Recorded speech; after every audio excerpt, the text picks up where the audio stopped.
नमस्कार। हमारे YouTube channel expert online classes में आपका स्वागत है। आज हम क्लास 10 का पहला चैप्टर यानी रसायन विज्ञान का पहला चैप्टर स्टार्ट करने वाले हैं। इसके पिछले वीडियो में हमने विज्ञान के परिचय के बारे में बता दिया था और आज हम क्लास 10 का अध्याय 1 चालू करने वाले हैं, जिसका नाम है रासायनिक अभिक्रिया एवं समीकरण। तो इस लेसन को पढ़ाने से पहले हम बता दें कि इसमें क्या क्या पढ़ना है। तो कुछ रासायनिक अभिक्रियाएं क्या चलती हैं उनके बारे में पढ़ना है, उनको कैसे लिखा जाता है और उनको शुद्ध करके या उनको संतुलित करने के लिए क्या क्या किया जाता है उसके बारे में पढ़ना है। तो इसके पहले हम बता दें इसमें कि हमारे चारों तरफ क्या है कि कुछ ना कुछ परिवर्तन होता रहता है। तो उस परिवर्तन के बारे में कुछ बता रहे हैं। जैसे परिवर्तन क्या होते हैं कि दो प्रकार के होते हैं। एक होता है भौतिक परिवर्तन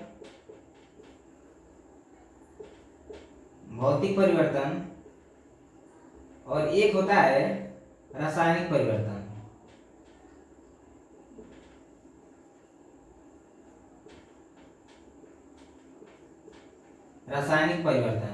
ये परिवर्तन पर ही क्या है कि ये रासायनिक अभिक्रियाएं चलती हैं। ये जो रासायनिक परिवर्तन है इसी पर ये रासायनिक अभिक्रियाएं चलती हैं। तो इसमें देखिए भौतिक परिवर्तन क्या होता है कि जैसे भौतिक परिवर्तन में क्या होता है कि कोई पदार्थ है और उसमें परिवर्तन हो रहा है तो उसके जो भौतिक गुण होते हैं वो बदल जाते हैं, लेकिन उसके जो रासायनिक गुण होते हैं उसमें कोई कोई परिवर्तन नहीं होता है।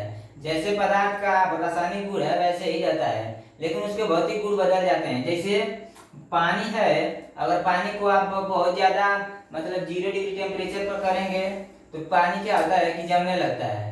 तो उसकी क्या हो रही है, अवस्थाएं बदल जा रही हैं। पहले क्या था कि ये जो पानी ये क्या था, पहले द्रव अवस्था में था और उसके बाद क्या हो रहा है कि जब उसको उसका टेम्परेचर डाउन किया जा रहा है तो वो किस अवस्था में हो जा रहा है, ठोस अवस्था में हो जा रहा है।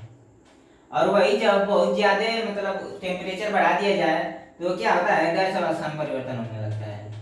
तो ये क्या है, बस इसकी अवस्थाएं क्या हो रही है, बदल रही हैं। इसके भौतिक गुण बदल रहे हैं, लेकिन वो क्या है, एक ही पदार्थ है। लेकिन रासायनिक परिवर्तन में क्या होता है कि वे नहीं होता है। इस रासायनिक परिवर्तन में रासायनिक गुण, किसी पदार्थ के रासायनिक गुण बदल जाते हैं। जैसे दही है, दूध से दही का बनना या दूध का फटना, ये सब रासायनिक परिवर्तन है। रासायनिक परिवर्तन में एक नए पदार्थ का निर्माण होता है, लेकिन इससे भौतिक परिवर्तन में नए पदार्थ का निर्माण नहीं होता है। हमें इस लेसन में क्या करना है कि ये जो रासायनिक परिवर्तन है, रासायनिक परिवर्तन क्या होता है कि रासायनिक अभिक्रियाओं द्वारा, यानी कि ये जो है रासायनिक अभिक्रियाओं द्वारा ही रासायनिक परिवर्तन होते हैं। रासायनिक परिवर्तन रासायनिक अभिक्रियाओं पर ही आधारित होता है। यानी कि रासायनिक परिवर्तन क्या होता है कि रासायनिक अभिक्रियाओं द्वारा ही पूर्ण होता है। और हमें इस लेसन में इस रासायनिक अभिक्रियाओं के बारे में ही पढ़ना है और उनको क्या किया जाता है कि रासायनिक समीकरण द्वारा प्रदर्शित किया जाता है। रासायनिक परिवर्तन को रासायनिक समीकरण द्वारा क्या किया जाता है, प्रदर्शित किया जाता है, और रासायनिक परिवर्तन को रासायनिक अभिक्रिया द्वारा पूर्ण किया जाता है। तो चलिए इसमें हम सबसे पहले हमको पढ़ना है रासायनिक अभिक्रियाएं। ठीक है, तो सबसे पहले हमको क्या करना है कि रासायनिक अभिक्रियाएं पढ़ना है। अच्छा देखिए, इसमें पहला पढ़ना था रासायनिक अभिक्रिया। रासायनिक अभिक्रिया क्या है कि यह वह अभिक्रिया है जिसमें दो पदार्थों को जब आपस में मिला दिया जाता है तो एक नए पदार्थ का निर्माण होता है। ठीक है, जब दो पदार्थ को आपस में मिला दिया जाता है तो एक नए पदार्थ का निर्माण होता है। और वो जो नया पदार्थ होता है उसके जो भौतिक गुण या रासायनिक गुण जो होते हैं वो उसके मूल पदार्थ से क्या होते हैं, सर्वथा भिन्न होते हैं, अलग अलग रहते हैं।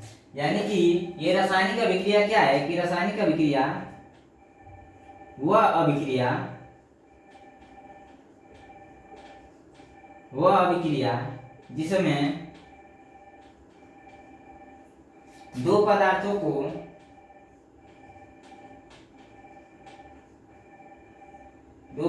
को आपस में अभिक्रिया कराने पर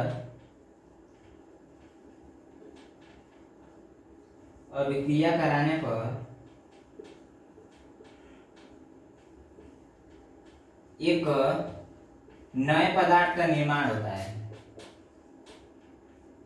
एक नए पदार्थ का निर्माण होता है निर्माण होता है तथा निर्मित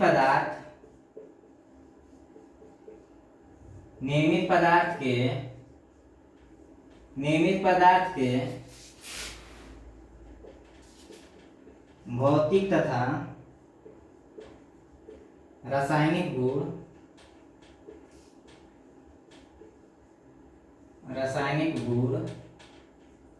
मूल पदार्थ से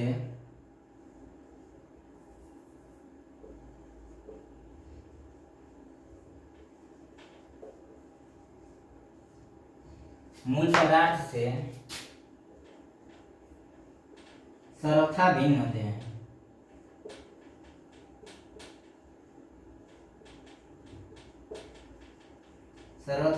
होते हैं। यानी कि रासायनिक अभिक्रिया क्या है कि वह अभिक्रिया जिसमें दो पदार्थों को आपस में अभिक्रिया कराने पर एक नए पदार्थ का निर्माण होता है तथा जो नया पदार्थ का निर्माण होता है वह क्या होता है कि मूल पदार्थ से सर्वथा भिन्न होता है। यानी कि इस मूल पदार्थ से उसके जो गुण होते हैं वो अलग अलग होते हैं। तो वही क्या कहलाता है, रासायनिक अभिक्रियाएं कहलाता है। रासायनिक अभिक्रिया कहलाता है।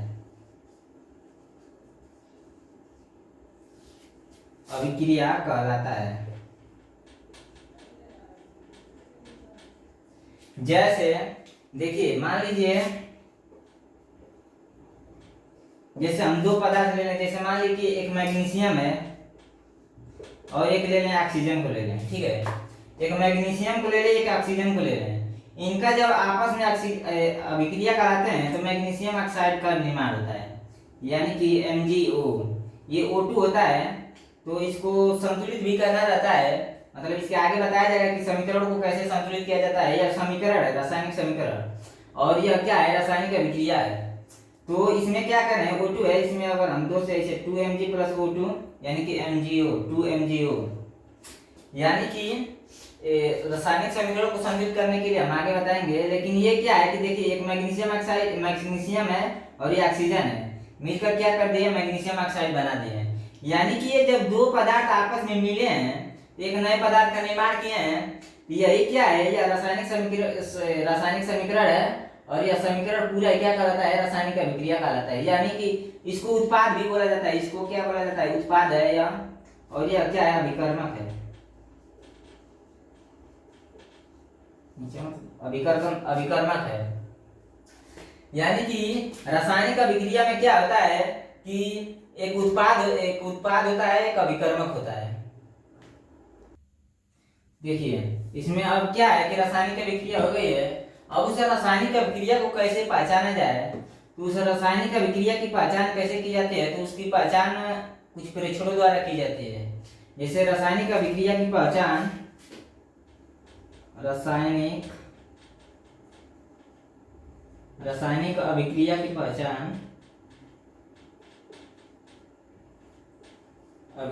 पहचान निम्न प्रेक्षणों द्वारा की जाती है। निम्न प्रेक्षणों द्वारा की जाती है, जिसमें पहला है अवस्था में परिवर्तन।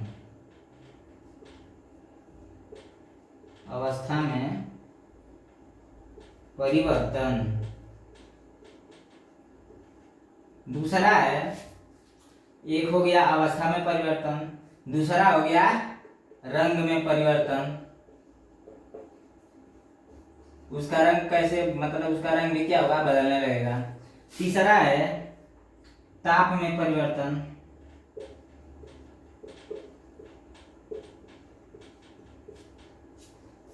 ताप में परिवर्तन होगा। फिर क्या होगा कि उससे कुछ गैसें निकलेंगी, गैस का निकलना, यह सब क्या करता है, रासायनिक अभिक्रिया को दर्शाता है। गैस का निकलना, अवक्षेप का निर्माण,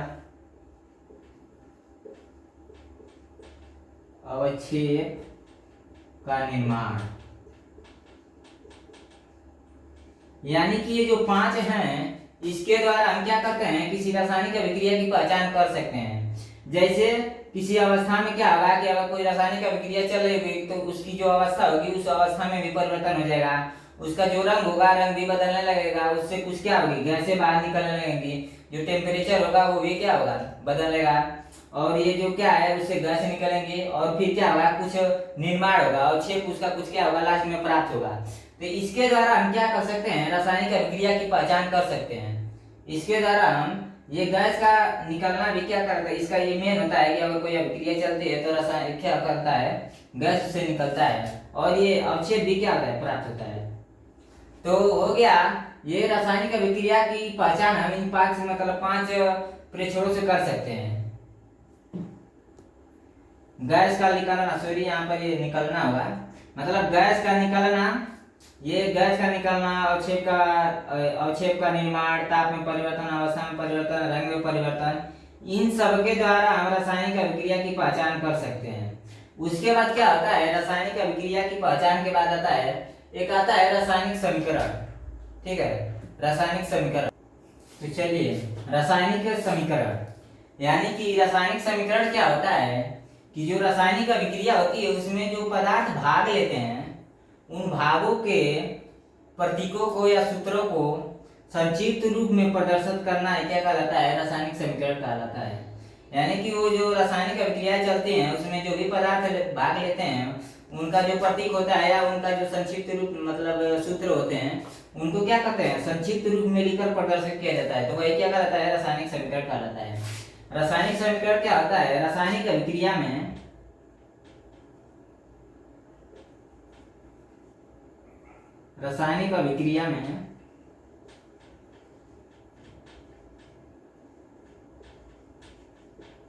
भाग लेने वाले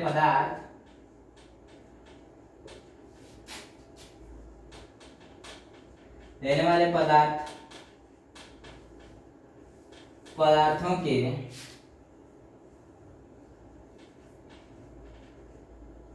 प्रतीक या सूत्रों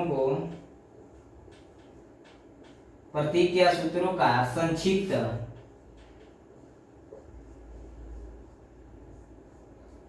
वाले पदार्थों को प्रतीक या रासायनिक अभिक्रिया में भाग लेने वाले पदार्थों के प्रतीक या सूत्रों का संक्षिप्त प्रदर्शन सूत्रों द्वारा। ठीक है रासायनिक अभिक्रिया में भाग लेने वाले पदार्थों के प्रतीक या सूत्रों द्वारा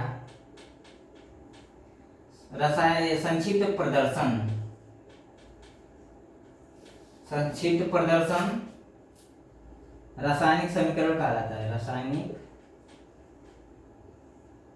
समीकरण कहलाता है।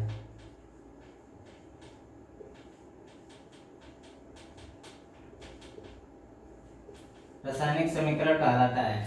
जैसे जो रासायनिक अभिक्रिया में जो भी पदार्थ भाग लेता है हम उसको क्या करते हैं उसके सूत्रों द्वारा या उसके प्रतीकों द्वारा ही एक छोटे से रूप में लिखकर प्रदर्शित कर देते हैं, तो वही क्या कहलाता है रासायनिक अभिक्रिया का रासायनिक समीकरण कहलाता है। जैसे मेथेन है, ठीक है मेथेन ठीक है मेथेन है मान लीजिए CH4।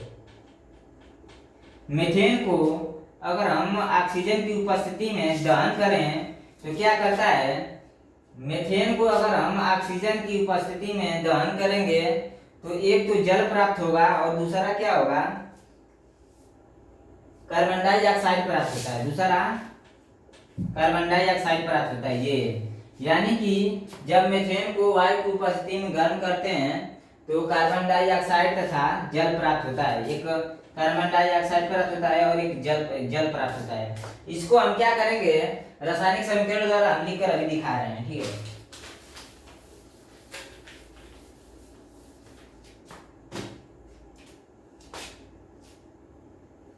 एग्जाम्पल जैसे CH4 प्लस O2, इसमें क्या होता है कि सबसे पहले क्या होगा जल बनेगा, उसके बाद कार्बन डाइऑक्साइड बनेगा। जल यानी क्या H2O प्लस CO2। और इसमें क्या करना है कि इस रासायनिक समीकरण को क्या करना है संतुलित भी करना है। तो इसको हम कैसे संतुलित करेंगे अभी देख लीजिए। देखिए यहाँ पर क्या करेंगे, इसमें हम क्या करते हैं रासायनिक समीकरण को शुद्ध करने के लिए कि इसमें जो तत्व होते हैं उनकी परमाणु संख्या गिन लेते हैं। तो हम इसके क्या करते हैं, इसके तत्वों को गिन लेते हैं, तत्वों के परमाणु क्या करते हैं, गिन लेते हैं। तो यहाँ पर देखिए ऑक्सीजन 2 है, यहाँ पर ऑक्सीजन 3 है, ठीक है। तो एक क्या करिए, इसमें क्या करिए 2 से गुणा कर दीजिए, तो इसका ऑक्सीजन यहाँ पर क्या हो जाएगा 4 हो जाएगा। यहाँ पर भी कर देंगे, हाइड्रोजन यहाँ पर 4 है, यहाँ पर भी क्या हो जाएगा हाइड्रोजन 4 हो जाएगा, ऑक्सीजन 2 यहाँ पर 2 क्या हो जाएगा 4 हो जाएंगे। तो यह रासायनिक अभिक्रिया क्या होगा, संतुलित भी हो गया। और यही क्या है रासायनिक समीकरण के द्वारा हम इसको लिख सकते हैं। ये क्या है मीथेन है, ये क्या है ऑक्सीजन है, ये जल है, और ये कार्बन डाइऑक्साइड है, कार्बन डाइऑक्साइड,